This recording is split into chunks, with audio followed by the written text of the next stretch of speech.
Hello students, welcome back to Neeraj Academy. आप लोग कैसे हैं? मैं ठीक हूं। आई होप आप लोग भी अच्छे होंगे, मस्त होंगे, स्वस्थ होंगे और बरसात का आनंद ले रहे होंगे। चलिए तो हम लोग आज शुरू करते हैं चैप्टर नंबर 2, जिसका नाम है लॉस्ट स्प्रिंग, और ये लिखा गया है अनीस जंग के द्वारा। दोस्तों, यह जो अनीस जंग है, इन्होंने एक पुस्तक लिखी हुई है जिसका नाम है lost spring stories of stolen childhood.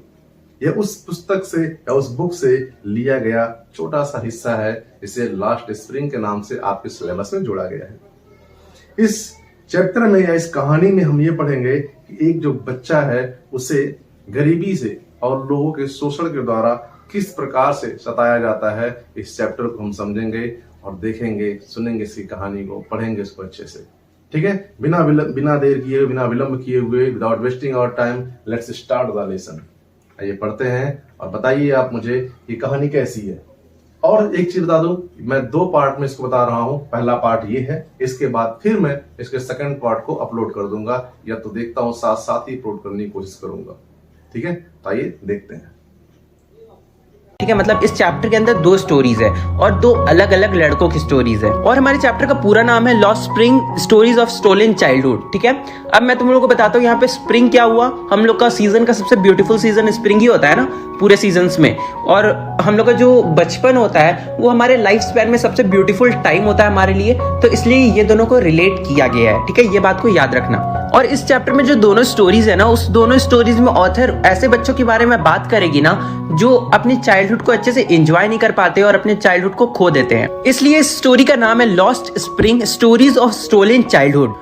तो देखो, इस चैप्टर को 2 पार्ट में डिवाइड किया गया है, यानी कि 2 स्टोरीज में। सबसे पहला पार्ट है, उस पार्ट का नाम है समटाइम आई फाइंड अ रूपी इन द गार्बेज।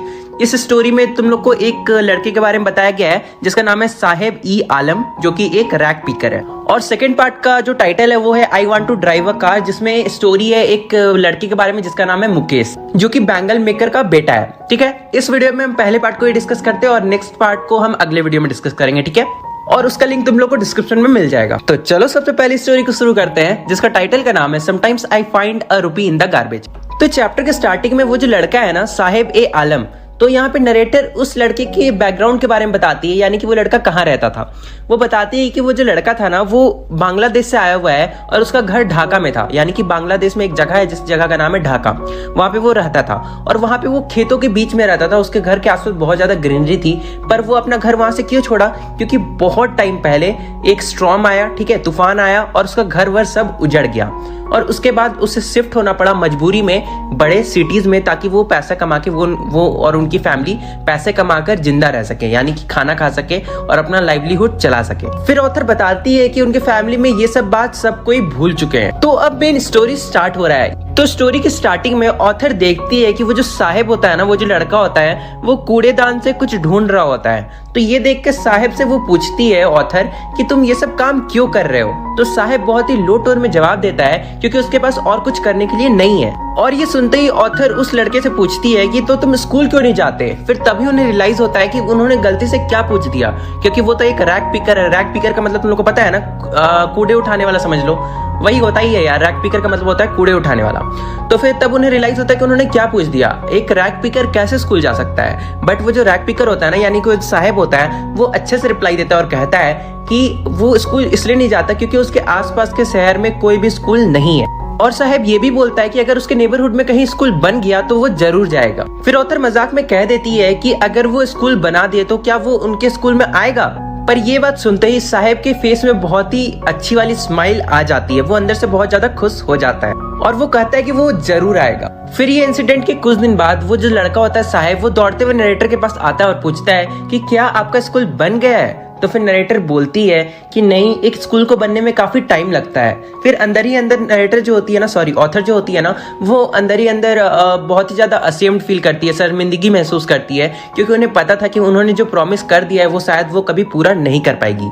फिर ऑथर बोलती है कि वो एक अकेली लेडी नहीं है जिन्होंने ऐसा काम किया है। इस जो ब्लीक वर्ल्ड में, यानी कि इस कलरलेस वर्ल्ड में, इस दुनिया में बहुत सारे लोग हैं जो साहेब जैसे लोगों को झूठे प्रॉमिस करते रहते हैं, यानी कि गरीब लोगों को झूठे प्रॉमिस और दिलासा देते रहते हैं, जो कि वो कभी भी पूरा नहीं करने वाले। अब हमारी ऑथर बता रही है कि काफी टाइम तक साहेब को जानने के बाद वो साहेब से उसका नाम पूछती है। तो साहेब जो होता है वो अपना नाम रिप्लाई करता है, वो बोलता है साहेब ई आलम।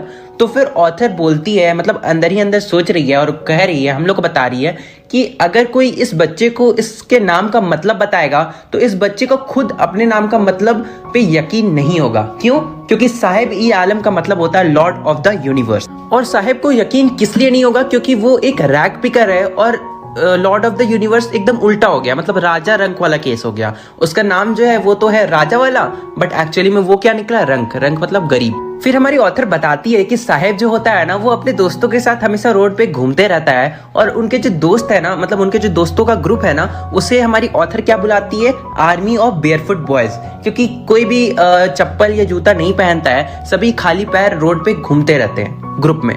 फिर हमारी ऑथर बोल रही है कि वो जो साहिब का ग्रुप है ना, वो बस दिन के टाइम में यानी कि सुबह के टाइम में दिखाई देता है, लेकिन शाम के टाइम में गायब हो जाता है, बिल्कुल एक मॉर्निंग बर्ड्स की तरह, जो कि दिन में दिखाई देती है पर शाम में कोई भी मॉर्निंग बर्ड्स नहीं दिखाई देता है। उसी तरह साहिब की जो आर्मी थी ना, वो भी एकदम मॉर्निंग बर्ड की तरह ही थी। फिर हमारी ऑथर बता रही है कि 1 मंथ बीत जाता है, ठीक है, और वो अच्छे से साहिब और साहिब के दोस्तों को पहचानने लगती है, जानने लगती है। फिर एक दिन ऑथर जो साहिब के साथ जो बच्चे लोग घूमते रहते थे ना, उनसे पूछती है कि तुम लोग चप्पल क्यों नहीं मतलब पहनते हो? तो उनमें से एक रिप्लाई करता है और कहता है कि क्योंकि उसकी मम्मी सेल्फ से चप्पल उतार के उसे नहीं देती है। फिर उसके बगल में एक लड़का खड़ा होता है और वो बोलता है कि अगर इसकी मम्मी इसे चप्पल उतार के दे भी दे, तब भी ये लड़का उस चप्पल को नहीं पहनेगा। फिर ऑथर रिकॉग्नाइज करती है कि ये बात जो लड़का बोल रहा था ना, उसने जूता पहना हुआ था, पर वो देखती है कि वो जो जूता पहना हुआ था ना, एक पैर में कोई और कलर का जूता था और दूसरा पैर में कोई और कलर का जूता था, यानी कि मैचिंग नहीं था। फिर वो पूछती है उस लड़के से कि तुमने ऐसा जूता क्यों पहना है, मतलब अलग अलग कलर का, अलग अलग पैर का। तो वो जो लड़का होता है ना, वो कुछ रिप्लाई नहीं करता है। और वहीं पे एक लड़का और खड़ा होता है और वो रिप्लाई करते हुए कहता है कि उसे भी जूता चाहिए, पर उसने आज तक लाइफ में अपना एक भी जूता नहीं खरीदा होता है, यानी कि उसके पास एक भी जूता का पेयर नहीं होता है। फिर हमारी ऑथर बोलती है कि वो कंट्री के अलग अलग जगह पे ट्रैवल की है और उन्होंने जब भी किसी मतलब ऐसे लोगों से, ऐसे गरीब लोगों से पूछा है कि तुम लोग चप्पल क्यों नहीं पहनते हो, तो कभी भी वो ऐसा रिप्लाई नहीं करते कि उनके पास पैसा नहीं है या फिर वो चप्पल नहीं खरीद सकते हैं, बल्कि वो कहते हैं कि ये उनका ट्रेडिशन है जिसमें जूता नहीं पहना जाता, यानी कि जूता पहनना अलाउड नहीं होता ऐसा ट्रेडिशन में। फिर ऑथर बोलते हैं कि उन्हें पता है कि ये कोई एक्चुअल रीजन नहीं है, बल्कि ये बस एक क्या बोलता है, एक्सक्यूज है, ताकि वो अपने actual perpetual state of poverty को छुपा सके, मतलब सीधे शब्दों में बस अपनी गरीबी को छुपाने के लिए। फिर हमारे ऑथर को एक स्टोरी याद आता है जो एक इंसान ने बताया था, जिसका नाम था उदीपी। नाम याद रखना, ठीक है, उदीपी। वो इंसान ने बताया था कि जब वो छोटा था ना, तब उसके फादर प्रिस्ट थे, ठीक है, उसके फादर क्या थे? प्रिस्ट। और वो जब भी स्कूल जाता था तब वो मंदिर के पास रुक के प्रे करता था कि भगवान प्लीज उसे एक पेयर ऑफ जूता दिला दे। और फिर ऑथर बता रही कि जब वो इंसान छोटा था, उसके 30 साल बाद वो वापस से उस शहर को विजिट करने आई है। फिर ऑथर बता रही कि वो उसी टेम्पल को वापस से विजिट करती है और वो बताती है कि वो अब टेम्पल बहुत ही ज्यादा डिसॉल्यूशन में था, मतलब वो टेम्पल, मतलब उसके आसपास बहुत ज्यादा खाली जगह थी और उस टेम्पल को कोई देखने विजिट करने ज्यादा लोग नहीं आते थे, ठीक है, मतलब ना के बराबर लोग आते थे। फिर वो देखती है कि उस टेम्पल के पीछे प्रिस्ट रहते हैं और वो फिर देखती है ना कि एक बच्चा दौड़ते हुए आता है जो कि पूरे के पूरे स्कूल यूनिफॉर्म में था, ठीक है, जूता पहना हुआ था, ड्रेस पूरा का पूरा पहना हुआ था और बैग भी टांगा हुआ था। वो दौड़ते हुए आता है और अपना बैग बेड पे फेंक के चला जाता है। फिर ऑथर को उस बच्चे को देख के वो बच्चे की याद आ जाती है जो वो 30 साल पहले जिसके बारे में, स्टोरी के बारे में उन्हें पता था। फिर वो बोलती है कि शायद अब उस बच्चे की प्रेयर को भगवान ने सुन लिया है और अब प्रिस्ट के बच्चों के पास भी जूते हैं। लेकिन अफसोस की बात तो ये है कि अभी तक रैग पिकर जो होते हैं, यानी कि कचड़े उठाने वाले लोग जो कचड़ा उठाते हैं वैसे, और उनके जो बच्चे होते हैं उनके पास जूते नहीं है। फिर हमारी ऑथर बोलती है कि बेयरफुट रैग पिकर से उन्हें एक प्लेस के बारे में याद आता है जिसका नाम है सीमापुरी, ठीक है, जो कि दिल्ली में है। पर फिर वो बोलती है कि मेटाफोरिकली ऐसा वो इसलिए बोल रही है ना, क्योंकि दिल्ली के जो जैसा लिविंग कंडीशन है, दिल्ली में जैसे लोग रहते हैं, अमीर लोग रहते हैं, और दिल्ली का जो टाउन है, बड़े बड़े टॉल बिल्डिंग, पर सीमापुरी अगर कोई जाएगा ना तो लगेगा ही नहीं कि वो दिल्ली में है, उसे लगेगा कि वो दिल्ली से बहुत दूर आ चुका है, क्योंकि सीमापुरी जो जगह है ना, वहाँ बहुत छोटे छोटे घर और मतलब समझ रहे हो ना, रैग पिकर्स जैसे लोग, यानी कि बहुत जो गरीब लोग हैं वहाँ पे वो लोग रहते हैं। फिर ऑथर बोल रही है कि सीमापुरी में जितने भी लोग रहते हैं ना, वो लोग सब वहाँ पे इलीगली सेटल्ड है, यानी कि किसी का वो प्राइवेट प्लेस नहीं है, और वहाँ के ज्यादातर लोग बांग्लादेश से 1971 में आए थे और उसी जगह पे जाके सेटल हो गए, और जो साहिब की फैमिली है ना, उसी में से एक है। फिर ऑथर बताती है कि इन लोगों के आने से पहले वो जो सीमापुरी जगह था ना, वो एक्चुअली बस एक बैरन लैंड था जहाँ पे कोई नहीं रहता था। फिर वो बोलती है कि ये अभी भी एक बैरन लैंड ही है, पर यहाँ पे अब बहुत लोग रहने लगे हैं। फिर वो बताती है कि सीमापुरी में जो लोगों का घर जो बना हुआ है ना वो मड से बना हुआ है और जो रूफ है ना वो टिन और टारपोलिन से बना हुआ है। और वो बताती है कि वहां पे कोई अच्छा सा सीवेज सिस्टम नहीं है, ना ही ड्रेनेज सिस्टम है, और वहां पे रनिंग वाटर यानी कि पानी भी नहीं आता है। पर वहां पे 10,000 से भी ज्यादा रैग पिकर्स रहते हैं और वो लोग वहां पे 30 साल से भी ज्यादा से रह रहे हैं बिना कोई आइडेंटिटी कार्ड के। हाँ, पर तुम लोग को पता है उनके पास कोई आइडेंटिटी कार्ड नहीं है, पर उनके पास राशन कार्ड है जो कुछ पॉलिटिशियंस ने उन्हें दिलवाए हैं। अब तुम लोग सोच रहे हो कि पॉलिटिशियंस ने इनका भला क्यों किया। इनका भला नहीं किया, एक्चुअली उन्हीं का फायदा हुआ।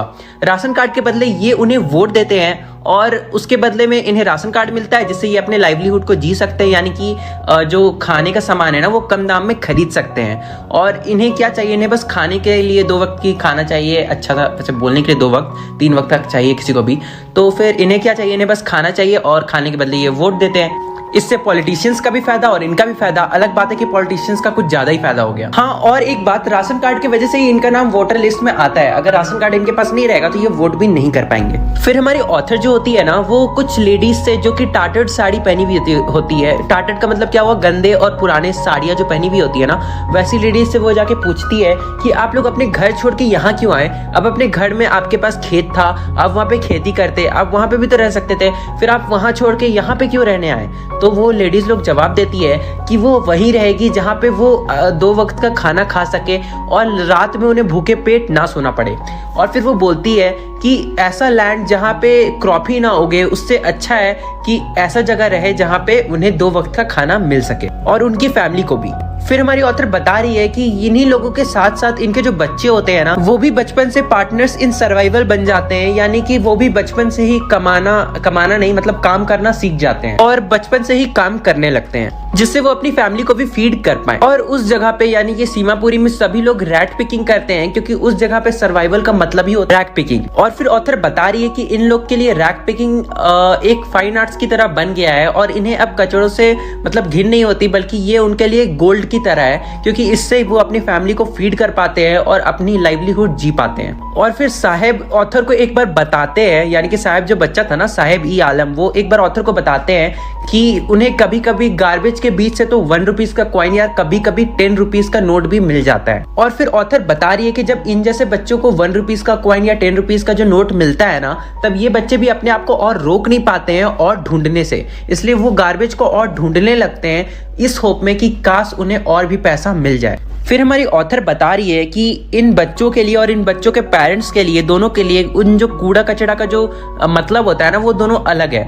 जैसे इनके पेरेंट्स के लिए वो गोल्ड जैसा है, यानी कि मीन्स ऑफ सर्वाइवल है, वहीं इन बच्चों के लिए वो एक क्या बोलते हो मिस्टीरियस थिंग है, रैप्ड इन वंडर्स है, जिसके अंदर से इन्हें अजीबोगरीब चीजें मिलती है, जैसे कि कॉइन्स, नोट्स। इसे ढूंढ के ये लोग काफी खुश हो जाते हैं। फिर हमारी ऑथर बता रही है कि एक दिन सुबह में साहेब को वो देखती है एक फेंस डोर के पास खड़ा रहता है और साहेब क्या कर रहा होता है, वो लोगों को टेनिस खेलता हुआ देख रहा होता है और साहेब कहता है कि उसे ये गेम बहुत ही ज्यादा पसंद है। साहेब ये बता रहा है कि जब वो लोग जो खेलने आए ना टेनिस, वो लोग खेल के चले जाते हैं, तो वहां का जो गेटकीपर है ना वो साहेब को थोड़ी देर के लिए अंदर घुसने देता है ताकि वो भी थोड़ी देर टेबल टेनिस खेल सके, यानी कि वो टेनिस बैट को स्विंग कर सके बस। उस दिन ऑथर एक और चीज नोटिस करती है कि उस दिन साहेब ने व्हाइट शूज पहन रखे थे।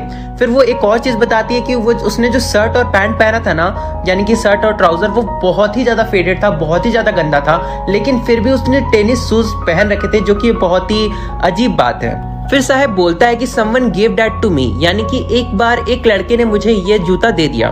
फिर ऑथर सोचती है कि वो लड़का जरूरी बहुत ज्यादा अमीर लड़का होगा जो कि यहाँ पे खेलने आया करता होगा और उसने उस जूते को साहेब को इसलिए दे दिया क्योंकि उसमें से एक जूते में आगे में थोड़ा सा होल था, यानी कि थोड़ा सा कटा हुआ था। फिर ऑथर बोलती है वो अमीर लड़की की तो अलग बात है, पर साहेब जैसे लड़के के लिए वो होल वाला शूज भी एक सपने की तरह है जो कि आज उसका पूरा हो गया है। पर फिर ऑथर कहती है वो शूज तो अलग बात है, पर ये जो गेम वो लड़का देख रहा है, यानी कि साहेब देख रहा है, वो साहेब के लिए एक ऐसा सपना है जो शायद वो कभी पूरा भी नहीं कर पाएगा। और तुम लोग को अच्छे से पता है कि वो ऑथर ऐसा क्यों कह रही है, क्योंकि अगर टेनिस सीखना है तो उसके लिए कोचिंग जाना पड़ता है। अगर कोचिंग नहीं भी जानते तो प्रैक्टिस करने के लिए सामान चाहिए, जैसे टेनिस बैट, टेनिस बॉल, और बहुत ज्यादा प्रैक्टिस करना पड़ेगा, इनरोल होना पड़ेगा गेम्स में, और ये कोई नॉर्मल बात नहीं है, खासकर रैक पिकर्स के लिए तो बिल्कुल नहीं।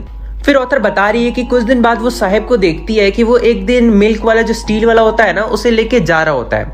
फिर वो बोलती है कि वो जब साहब को ऐसे देखती है तो साहब से पूछती है, तो साहब बोलता है कि अब वो जो रोड के किनारे एक टी स्टॉल है वहां पे वो काम करने लगा है। और साहब ये भी बताता है कि वहां पे काम करने के बाद उसे 800 रुपीज भी मिलते हैं और उसे काम करने के टाइम खाना भी दिया जाता है। फिर ऑथर साहब से पूछती है कि क्या तुम्हें ये काम पसंद है, पर इससे पहले कि वो कुछ बोलता है यहाँ पे ऑथर बता रही है कि जब वो उसका केयर फ्री लुक देखती है ना, तब उन्हें लगता है कि वो जो स्टील कैनिस्टर है वो काफी ज्यादा हेवियर है जो उससे पहले वो काम करता था, यानी कि प्लास्टिक के वो जो झोला में कचड़ा लेके भर के जो घूमता था ना, उससे ज्यादा हेवियर तो वो स्टील कैनिस्टर है।